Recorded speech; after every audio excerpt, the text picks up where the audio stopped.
Subscribe to my channel for more stories now. Let's begin this one. I'd always thought surprises were harmless fun, even.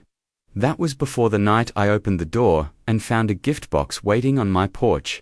It was midnight, no knock, no footsteps. No car pulling away, just the box, wrapped in red paper, tied with black ribbon, and a single white tag. My name was written in neat block letters. No return address. I should have left it there, but curiosity is louder than caution. I carried it inside, set it on the kitchen table, and hesitated. The air around it felt wrong. Too still. When I finally untied the ribbon and lifted the lid, my breath caught.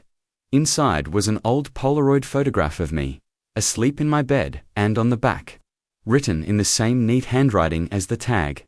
You looked peaceful. See you soon. I didn't move for a long time. The hum of the refrigerator seemed louder, the shadows in the kitchen a little deeper. I flipped the Polaroid over again, half hoping the words had changed. They hadn't. Someone had been in my house, close enough to stand by my bed, close enough to watch me sleep. My first thought was to call the police. My second thought was, if they'd gotten in once, how hard would it be for them to get in again? I checked every lock, every window, every door. Nothing broken, nothing forced. It was as if they'd walked right in. I shoved the box into a drawer, telling myself I'd deal with it in the morning. But sleep didn't come easy. Every creak of the house made me sit up. Every flicker of headlights through the curtains made my heart pound. Around 3:17 a.m., I heard it 3 slow knocks on the front door. I froze. Then, through the thin crack in the blinds, I saw it. Another box, same size, same ribbon, waiting. I didn't open the door right away. Instead, I stood there listening. No footsteps this time, no car. Just the faint rustle of leaves in the wind. Finally, I cracked the door and pulled the box inside. The ribbon was tied tighter than before, almost like it didn't want to be undone. When I lifted the lid, I expected another photo. Instead, there was a single item wrapped in tissue paper. I peeled it back and found a silver key, not a house key. Something older, worn smooth from years of use. Its teeth filed into an unusual pattern. At the bottom of the box was a folded note. I unfolded it with shaking hands. 4 words, "You forgot to lock." My stomach turned cold. They hadn't broken in last night. They didn't need to, because I'd left the door unlocked, and they knew it. I kept staring at the key, turning it over in my hand. It wasn't just old, it felt familiar, like I'd seen it somewhere before. I went through the drawers, the junk boxes, the little tin where I kept spare keys. Nothing matched, but the feeling wouldn't leave me. I pulled out my phone and scrolled through old photos, birthdays, moving days, housewarming parties. That's when I saw it, 3 years ago. A picture of me and my brother standing in front of my grandfather's cabin, hanging on a nail by the front door.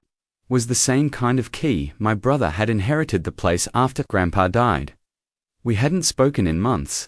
I told myself it was just coincidence. But when I looked at the second note again, the handwriting wasn't neat anymore. It was the same messy block letters my brother used to write when we were kids, by sunrise. I'd made up my mind if the key really belonged to the cabin. I needed to see it for myself. The drive was 3 hours of nothing but winding roads and creeping unease. Every time a car appeared in my rearview mirror, I half expected it to follow me all the way. When I finally turned down the dirt path that led to the cabin, the air seemed heavier, thicker. The place looked the same as in the photo, right down to the nail by the door, only now it was empty. I tried the key. It slid in like it had never been gone. The cabin smelled of dust and cedar. Everything was in its place, except for one thing. On the kitchen table sat a third box, no ribbon this time, just a torn scrap of paper on top. Welcome home. I stood there for a full minute, staring at the box. The silence of the cabin pressed in on me, broken only by the ticking of an old wall clock. Finally, I opened it.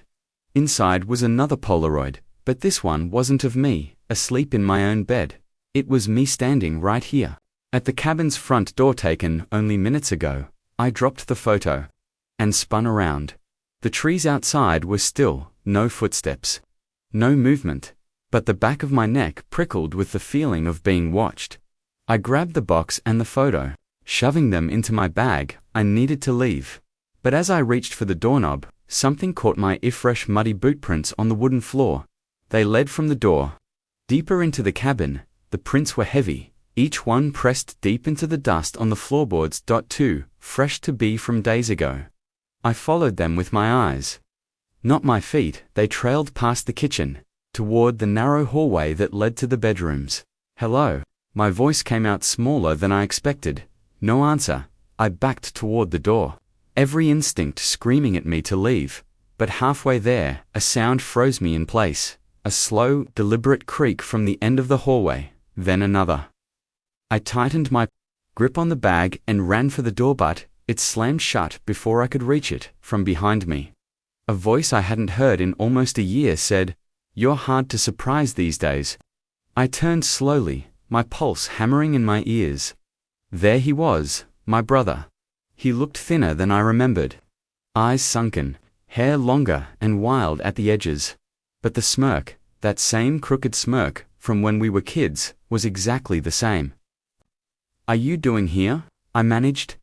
"I could ask you the same thing," he said, stepping closer. His boots left more of those muddy prints behind him. "The boxes," I said, "the notes." "Why?" He tilted his head like he was trying to decide whether to tell me the truth or not. Then he grinned. "You left me behind," he said softly. "Now, I'm just making sure you remember." Something cold twisted in my stomach. This wasn't about the cabin. This was about us, and from the look in his eyes, I knew he wasn't finished yet. I backed toward the door, keeping my eyes on him. "Whatever this is, it ends now," I said, trying to sound steady. But he just shook his head. "You still don't get it, do you?" He reached into his pocket and tossed something onto the table. My car keys. I hadn't even heard him take them. "You came all this way," he said. "Might as well stay a while." My chest tightened. I lunged for the door anyway, yanking it open only to see my tires slashed, the rubber sagging in the dirt. When I turned back, he was gone. Somewhere in the cabin, the floorboards above me creaked. He was upstairs, and the only way out now was past him. The floorboards overhead creaked again, longer this time, like he was dragging something across the floor.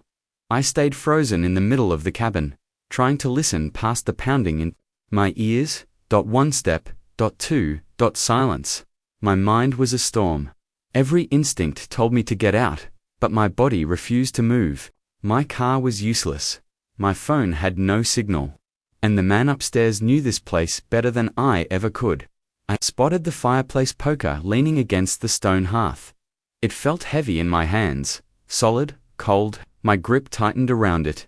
If I had to pass him, I wasn't going unarmed. The staircase loomed ahead, steep and narrow. I put one foot on the first step.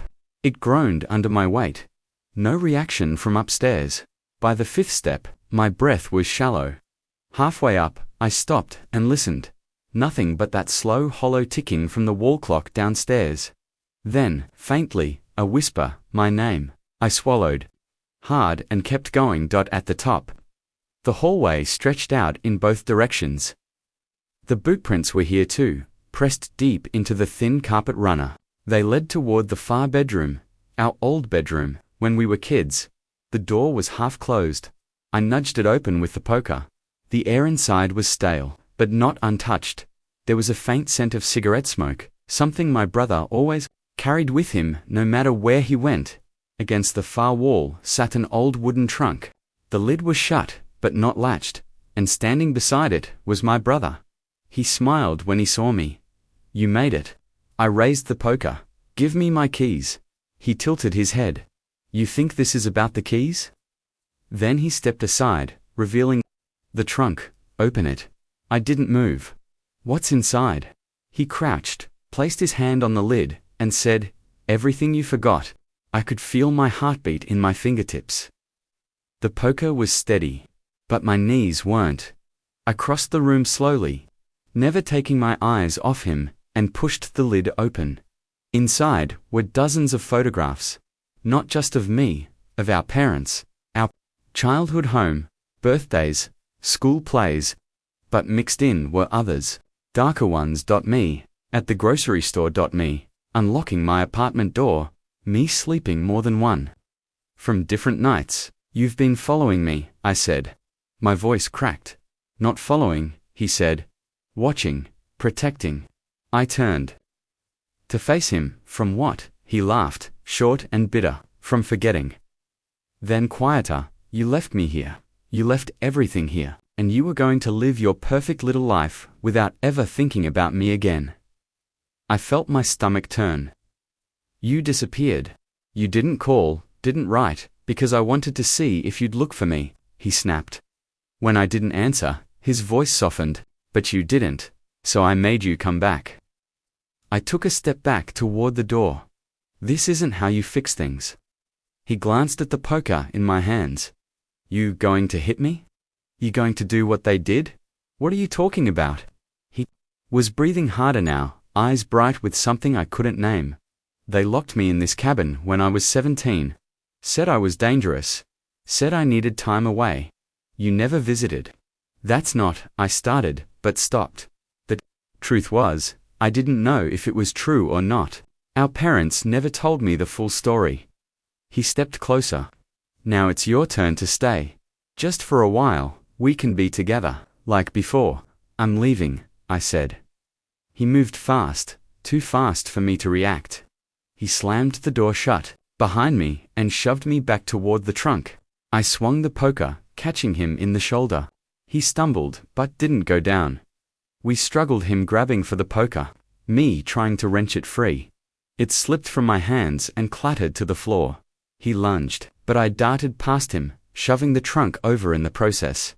Photographs spilled everywhere. Scattering across the carpet like fallen leaves, I ran for the stairs. He followed. Halfway down, his hand caught my ankle. I kicked hard. He let go, swearing. I reached the front door and yanked it open. The morning air hit me like a shock. I sprinted toward the woods, my feet pounding the dirt, not caring about the car anymore. Behind me, I could hear him shouting my name, but it was getting fainter. I didn't stop until I saw the glint of metal, a highway sign through the trees. A mile later, I flagged down a passing truck. The driver took one look at me and unlocked the door without a word. When the police went to the cabin that afternoon, they found no sign of my brother. The photographs were gone. The trunk was gone. All that was left was a single scrap of paper. On the kitchen table. 4 words, in his handwriting: "Don't forget me again." Some people say family is forever. I've learned that sometimes, forever can be a prison.